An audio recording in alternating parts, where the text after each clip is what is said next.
غلامان احمد رضا ہے،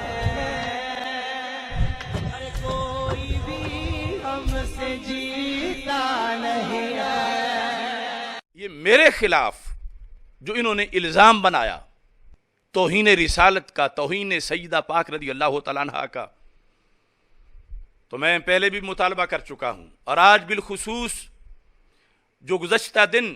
قومی اسمبلی میں ایک نام نہاد خاتون نے جھوٹ کا پلندہ قرارداد کی شکل میں پیش کیا، اس کے لحاظ سے، اور اس سے پہلے ایک نامراد علی رضا نامی شخص نے قانون ساز اسمبلی آزاد کشمیر کے اندر قرارداد پیش بھی کی اور نام نہاد لوگوں نے منظور بھی کی۔ ان دونوں حوالوں سے میں بات کر رہا ہوں۔ حکومت،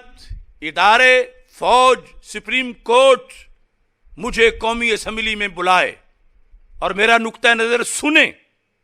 اور کسی کو بھی کوئی اتھارٹی، کوئی عالم، کوئی جج، کوئی وکیل، کوئی لیڈر وہ آ کے میرے سامنے توہین رسالت ثابت کرے، میرے حوالے سے توہین سیدہ پاک ثابت کرے، تو میں آپ خود اقرار کر رہا ہوں، یہ جو تم پابندیاں لگاتے پھرتے ہو، زبان گبندیاں کرتے پھرتے ہو، فورتھ شیڈول میں ڈالنے کی دھمکیاں دیتے پھرتے ہو، توہین رسالت کی سزا فورتھ شیڈول نہیں ہے، زبان بندی نہیں ہے۔ اگر توہین رسالت، توہین سیدہ پاک ثابت ہوتی ہے تو مجھے اسمبلی کی عمارت سے باہر نہ نکلنے دو، اور اگلے دن کا بھی انتظار نہ کرو، جلاد بلا کر مجھ پر، میرے کہنے پر 295C پر عمل کر دو، صرف FIR نہ کاٹو، یہ میں کہہ رہا ہوں۔ اور اگر اور بالیقین توہین رسالت نہیں کی، بالیقین توہین سیدہ پاک رضی اللہ تعالی عنہا ہم نے نہیں کی، اور ان ظالموں نے گھڑ کر لفظ اپنی طرف سے وہ لکھ کر درخواستیں اور قراردادیں بنائیں، تو میرا پہلا مطالبہ ہے کہ جس خاتون نے قومی اسمبلی میں یہ قرارداد شگفتہ جمالی نے پیش کی، قرآن و سنت کی روشنی میں اسے سب سے پہلے 80 کوڑے مارے جائیں، 80 کوڑے، حد قذف، اور اس کی دلیل میں دوں گا،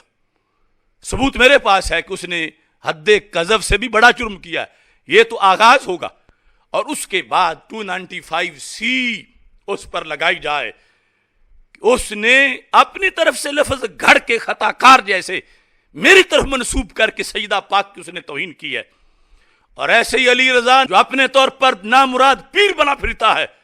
کشمیر اسمبلی کے اندر اس نے جو لفظ بول کے قرارداد پیش کی، اور نون لیگ کے جن نام نہاد لوگوں نے اس کی حمایت کی، جو خود اپنے اس قائد کی جس نے کفریات سے، جس کا ساری تاریخ بھری ہوئی ہے، اس کی امامت میں جو نون لیگ کے نام نہاد لوگوں جنہوں نے وہاں پر حمایت کی ہے، ان سب کو قرآن کی روشنی میں 80 کوڑے مارے جائیں، اور 80 کوڑے مار کر پھر ان پر 295C لگائی جائے۔ یہ ہمارا مطالبہ ہے، یہ ہم کروائیں گے، چھوڑیں گے نہیں۔ اور اس کے علاوہ جو بولا ہے ذاکر، جاہل، جو روافظ کا لیڈر، یہ دیکھ لو ان کے چہرے، اور یہ دیکھو یہ صورتیں، یہ مسلک اہل سنت کے غدار جنہوں نے گھڑ گھڑ کے لفظ توہین کے اپنی طرف سے بولے، ان سب پر